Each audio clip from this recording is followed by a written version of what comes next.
In Basildon now, just coming up to 8:09, and residents in Basildon whose homes have been affected by a RAAC-like material say they feel like they're being left in the dark over their future. We're talking about the Knights estate in Basildon. It's the only known area in the county where homes have been built with a material called Ciparex. Now, a protest on the issue took place outside the Borough Council last week. BBC Essex reporter Matt Knight spoke to some of the people who went along. When these properties were built in the 1960s, I can tell you that the roofs were made with a cheap substitute for concrete. Can I start with you, madam? What's your name? Christine. Christine, and you live in one of these properties, do you? Yes. And is that on the Knights estate? Or and you own your property. Had you ever heard of RAAC or anything like Ciparex before? Yeah. I moved in the 1980s, and I did a big survey with every property, and they were suffering really bad damp then. The residents were blamed for that. They said that it's because we didn't, as residents, have windows open or anything, but everything was mildew. I took it up with two MPs, and Angela Smith was the last one, and she got letters from the council saying that although we were experimental for the Langdons estate, which had to be pulled down for some reasons, that there was nothing wrong with ours. Stop the RAAC! Stop the RAAC! Madam, what's your name? My name's Sharon. I've lived in a house for 35 years. I started buying it 9 years ago off the council. I had a full structural surveillance. I've got a mortgage. I've still got a mortgage on a pretty good rate. I can't afford what they're offering me, 60 to 70 grand less to what the market value is, and I can't afford to buy like for like, and I don't want a bigger mortgage than I've got now and pay all these high rates. Like Christine, they haven't communicated at all. I had to get in touch with them. We haven't had one letter, have we? We haven't had nothing. And the derisory offer they've given me, they've sent it back and said, well, it's now got RAAC, and it was all cash buyers. I wasn't a cash buyer. I've still got a mortgage on the house. So Basildon Council, they've left all our community in limbo. And you have no idea at the moment what's going to happen to your homes or when, do you? You don't know? No, they told me 3 months, and then while I was in hospital, they said by the end of August, but we've never had no written down anything. No one's been round, nothing. Only when they first come round, didn't they? I've had nobody from the council to, come to us directly. It's BBC Essex's political reporter Matt Knight reporting from that protest. Well, the Borough Council said earlier this year that it plans to demolish and redevelop the Knights estate, and it has undertaken surveys to make sure 15 homes are safe to live in. But we have asked them to comment on this latest development with the protest, yet to comment on the latest concerns. But of course, if we get something from the council, we will bring that to you. If you are affected as well, want to hear from you, 0800 111 40 41. Teagan Malone also lives on the estate with her mum and her 2 younger siblings, and Teagan's with me now on BBC Essex. Good morning to you, Teagan. Good morning. Morning. How are you guys affected? Just tell us your situation first off. So I'm in college. That's affected my education. My mum works. It's only my mum at home, and it's affected her work. Especially because she lives around the corner and we don't drive. So if we get displaced too far away, I'm not sure how we're going to be able to get any income. My 2 younger siblings, they're in school, and it hasn't affected them as much as it's affected me, for example, but I do believe that's because they're younger, they have less responsibilities. How's it affected you then? Just tell us how you felt with it all. It's affected my time in college because I'm stressing about housing, and recently I've been investigated for a heart condition because I've been struggling for quite a few years now, and it turns out I do have a condition and stress makes it worse. So you can imagine being stressed about housing, and I've lived in this house for over a decade. Like, it really is my home. You can imagine going through loss, really. Like, it really does feel like losing someone you love. That is so stressful, and it really puts me in a difficult position.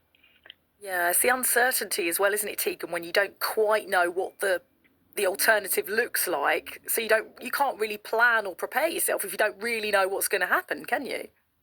Yeah, they've not given us any sort of timeline to, if we need to pack. One resident has already been offered a home and she's got about a week to pack and move everything. And as I said, we've been living here for a long time. A week is far too short notice.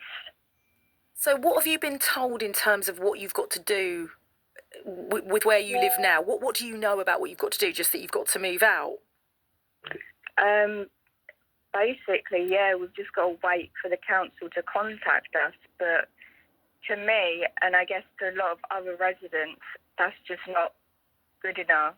We need to know what's going on with our homes. Once we've all moved out, the estate's going to get knocked down, which is also very sad to hear, but I mean, they're not going to do anything else with the estate, so I understand. But yeah, they've not given us any options to speed up the process. It's just about waiting now. Yeah, so eventually you're going to have to leave, but you haven't quite got the official nod that now's your time to leave. Yeah, we don't know where we're going. We don't know when it'll be. We were told it could be next week or in the next 6 months. So,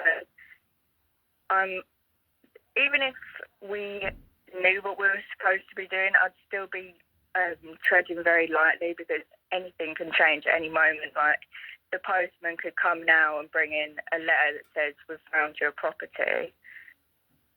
Yeah, so as you say, things could be okay, but until you know when you've got to go and what's being offered as an alternative, it's a lot of worry. How's your mum dealing with it all, Teagan? My mum's doing pretty good. It's more so the financial side of things that we're mostly worried about, because we've been told that we'll get money for the move, so we'll get, I'm pretty sure it's £480 to hire the moving vans and get us moved into the new place, and then we're going to get about 8,000 as well for damages and whatnot. So I'm hoping they don't change their mind on that, because they have gone back on themselves a couple of times and said we're not getting the money or we need to prove receipts. But yeah, even so, £480 isn't enough to move house to us. Yeah, sure. Can you remember how you felt when you first heard about this news? Because it probably was a bit of a bolt from the blue, wasn't it, when you first heard about this? Because obviously we heard all about the RAAC with the schools. This is a similar substance, isn't it? But it's in a lot of these properties. What was it like when you first found out about it? I actually already knew. We did know that our homes were made out of the Cypherex. Right. Something that isn't talked about as well is we have asbestos. So when they rip the homes up, they're going to have to be very careful. But I wasn't surprised. I already knew. But yeah, it's just been stressful thinking about relocation.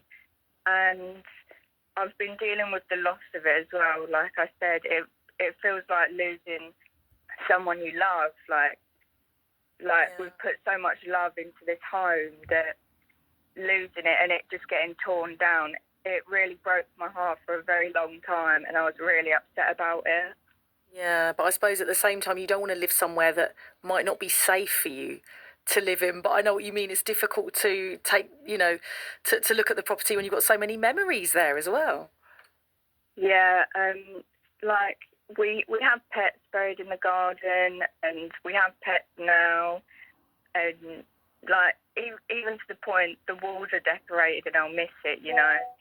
Everything really matters. But yeah, I'd rather live somewhere safe. We've got cracks through the walls, through the ceilings, and if we put some filler in it, it would just come back. Like, the house doesn't stop moving, they're sinking into the ground.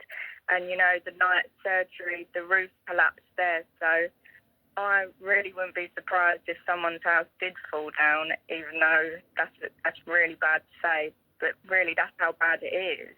Yeah, so I suppose on the one hand, the council are absolutely doing the right thing by getting people out and demolishing those homes, but it doesn't help you with all of those uncertain elements, does it? Well, Teagan, thank you for coming on and speaking about your situation. Will you keep us posted how you get on, Teagan, as well?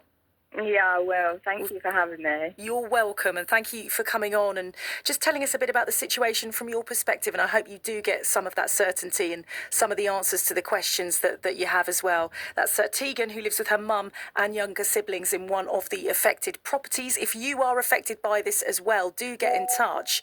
0800 111 40 41. We will continue talking about this in just a moment on BBC Essex. Your voice.